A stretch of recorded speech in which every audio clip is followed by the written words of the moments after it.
اور تیسرا مسئلہ یہ ہے کہ آپ دیکھتے ہیں کہ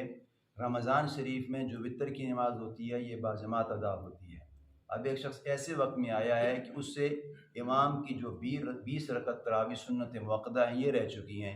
اب اس نے دیکھنا ہے کہ میں نے تو تراویح پڑھنی تھی، لیکن جو امام صاحب ہے وہ وطر کی نماز باجماعت پڑھا رہا ہے۔ اب اس کو چاہیے کہ وہ تراویح کی جماعت کو چھوڑ دے، بلکہ وطر اولا ہے، وہ امام کے ساتھ باجماعت وطر کو ادا کر لے۔ لیکن جو مسئلہ کہنے کا یہ ہے کہ اب وہ ایسے وقت میں آیا ہے کہ امام سے اس کی 2 3 ایک رکعت رہ چکی ہے یا 2 رکعتیں رہ چکی ہیں، امام نماز پڑھا رہا ہے، وطر کی نماز باجماعت رمضان کے موقع میں پڑھا رہا ہے۔ اب وہ باہر سے بندہ ایسے وقت میں آیا کہ اس کو امام کے ساتھ تیسری رکعت ملی ہے،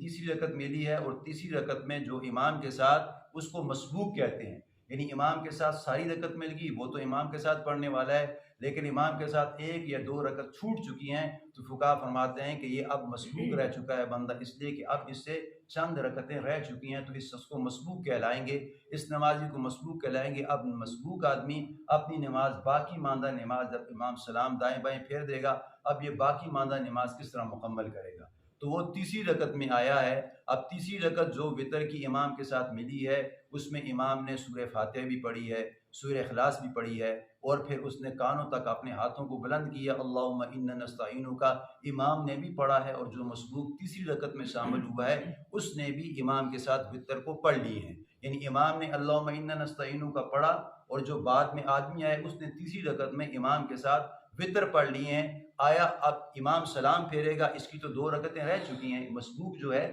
جو بندہ باہر سے آیا ہے بعد میں شامل ہوا ہے، اس کی 2 رکعتیں رہ چکی ہیں۔ اب یہ 2 رکعتوں کو کس طرح پڑھے گا؟ اور پھر یہ آیا وطر جو اس نے پڑھ لی امام کے ساتھ، اللہم انا نستعینک کا سبق پڑھ لیا ہے، وہ اب علیحدہ ادا کرے گا، یعنی دورہ کرے گا۔ اس کا مسئلہ ذرا زیر بحث ہے۔ اس کا مسئلہ یہ کہ امام جب سلام دائیں بائیں پھیر دے گا، اب جو مسبوق آدمی ہے اس کی 2 رکعتیں رہ چکی ہیں، اب یہ افتتاح کھڑا ہوگا، قیام کرے گا، امام سلام پھیرے گا اور یہ کھڑا ہو جائے گا۔ اس نے سب سے پہلے پڑھنی ہے ثنا، سبحانک اللہم الی آخری، پھر اس کے بعد اعوذ باللہ، پھر اس کے بعد بسم اللہ، پھر اس کے بعد سورہ فاتحہ، اور پھر اس کے بعد سورت ضم کرے گا۔ سورت ضم کرنے سے مراد یہ ہے کہ سورت کو سورہ فاتحہ کے ساتھ ملائے گا، یعنی قل هو اللہ احد پڑھ لے، انا اعطیناک الکوثر پڑھ لے۔ اب جب اس کی 1 رکعت ہوگی، اب اس کے بعد رکوع کرے گا، رکوع کے بعد 2 سجدے کرے گا، دونوں سجدوں کے بعد یہ بیٹھ جائے گا، قیدے میں بیٹھے گا، التحیات للہ عبدہ ورسولہ تک پڑھے گا، اور یہ دوبارہ پھر کھڑا ہو جائے گا، اس لیے کہ اس کی 2 رکعتیں ہو چکی ہیں، ایک امام کے ساتھ ہو چکی ہیں اور ایک اپنی ہو چکی ہیں، اب یہ 2 رکعتیں ہو چکی ہیں۔ اب جب یہ پھر دوبارہ کھڑا ہوگا تو فقہا فرماتے ہیں کہ یہ بسم اللہ سے ابتدا کرے گا، بسم اللہ الرحمن الرحیم، سورہ فاتحہ الحمدللہ، پھر اس کے ساتھ یہ سورت کو ضم کرے گا، یعنی سورت کو ملائے گا، قل هو اللہ احد۔ آیا اب یہ اس کی تیسری رکعت ہے، اب مسئلہ جو زیر بحث ہے، آیا اب یہ دعائے قنوت کے لیے ہاتھوں کو بلند کرے گا یا نہیں کرے گا؟ اس لیے کہ اس نے پہلے بھی امام کے ساتھ وطر پڑھ لیے ہیں، اور امام کے ساتھ اس نے بھی سبق پڑھ لیا ہے اللہم انا نستعینک کا۔ اب جب تیسری رکعت میں ہے تو اس نے سورہ فاتحہ کے بعد، سورہ اخلاص کے بعد رکوع میں جانا ہے، یا اپنے ہاتھوں کو بلند کر کے یعنی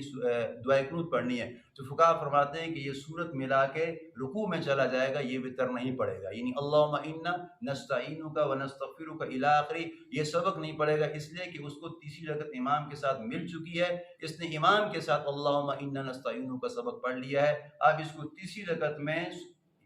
دعائے قنوت پڑھنے کی ضرورت نہیں ہے، بلکہ سورہ فاتحہ، سورہ اخلاص پڑھنے کے بعد رکوع کرے گا، سجدہ کرے گا، قیدہ کرے گا، اور اپنی نماز کو مکمل کر دے گا۔ یہ اس کی نماز کا سبق ہے۔ اللہ سے دعا ہے کہ اللہ تعالی ہر عمل اتباع نصیب فرمائے۔